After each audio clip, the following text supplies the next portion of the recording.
Hi friends, welcome to Garib recipes. మన గరీబ్ రెసిపీస్లో ఈరోజు tasty recipe వచ్చేసి ఫిష్ ఫ్రై అండి. నేను ఈరోజు ఈ ఫిష్ ఫ్రైని తక్కువ ఇంగ్రీడియంట్స్తో సింపుల్ పద్ధతిలో చేసి చూపిస్తాను ఫ్రెండ్స్. ఇలా సింపుల్గా ప్రిపేర్ చేసుకున్న దీని టేస్ట్ అయితే చాలా బాగుంటుంది. ఇప్పుడు లేట్ చేయకుండా ఎలా ప్రిపేర్ చేసుకోవాలో చూసేద్దాము. ముందుగా నేను ఇక్కడ 3 చేప ముక్కల్ని తీసుకున్నాను. వీటిని కొద్దిగా సాల్ట్ వేసి నీట్గా వాష్ చేసుకొని ఇలా ప్లేట్లోకి తీసి పక్కన పెట్టుకోవాలి. ఇప్పుడైతే ఒక బౌల్ తీసుకొని ఇందులోకి 1 టీ స్పూన్ కారం వేసుకోండి.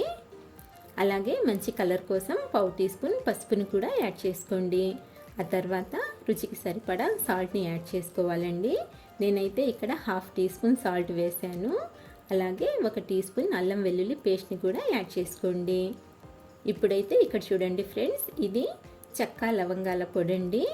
ఇక్కడ నేను 4 లవంగాలు, అలాగే చిన్న ముక్క అరంగుళం ఉంటుందండి దాల్చిన చెక్కను తీసుకున్నాను.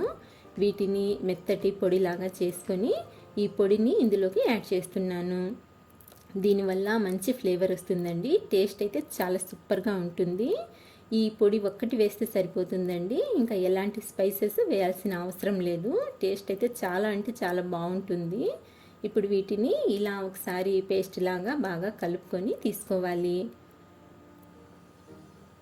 ఇప్పుడు ఈ మసాలాని ఇలా చేతితో కొద్దిగా తీసుకొని మనం క్లీన్ చేసి పెట్టుకున్న ఈ చేప ముక్కలు ఏవైతే ఉన్నాయో వీటికి బాగా పట్టేటట్టుగా అప్లై చేసుకోవాలి.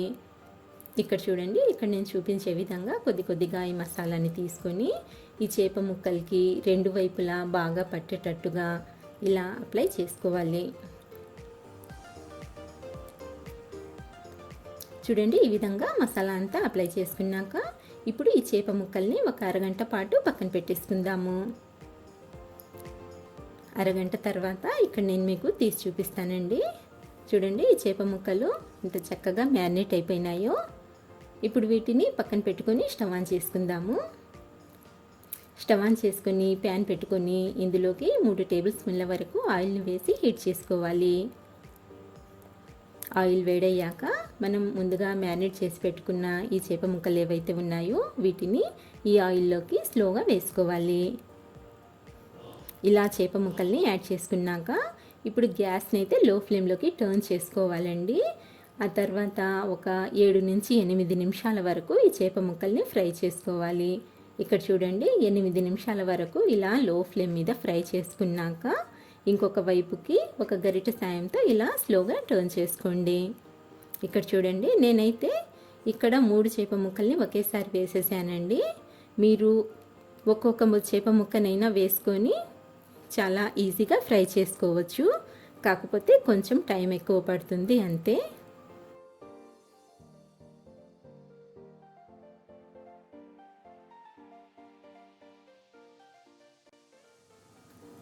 ఇలా అన్నింటినీ టర్న్ చేసుకున్నాక ఇప్పుడు ఈ 2 వైపు కూడా మరో 6-7 నిమిషాల వరకు లో ఫ్లేమ్ మీద ఫ్రై చేసుకోవాలి. చూడండి ఫ్రెండ్స్, ఇలా లో ఫ్లేమ్ మీద ఫ్రై చేసుకోవటం వల్ల ఈ చేప ముక్కలు క్రిస్పీగా కరకరలాడుతూ చాలా అంటే చాలా టేస్టీగా ఉంటాయండి. చూడండి ఎంత మంచి కలర్ వచ్చిందో. ఇప్పుడు వీటిని ఒక ప్లేట్లోకి తీసుకుందాము. అంతేనండి, చూసారు కదా ఎంత సింపుల్గా, ఎంతో ఈజీగా, ఎంతో టేస్టీగా ఉండే ఫిష్ ఫ్రై మనకు నిమిషాల్లో రెడీ అయిపోయింది. మీరు కూడా తప్పకుండా ట్రై చేయండి ఫ్రెండ్స్. ఈ రెసిపీ మీకు నచ్చినట్లయితే ప్లీజ్ లైక్ చేయండి, షేర్ చేయండి. అలాగే మర్చిపోకుండా మా గరీబ్ రెసిపీస్ని సబ్స్క్రైబ్ చేసుకోండి. ఇంకొక మంచి వీడియోతో మళ్ళీ కలుద్దామండి. అంతవరకు బాయ్.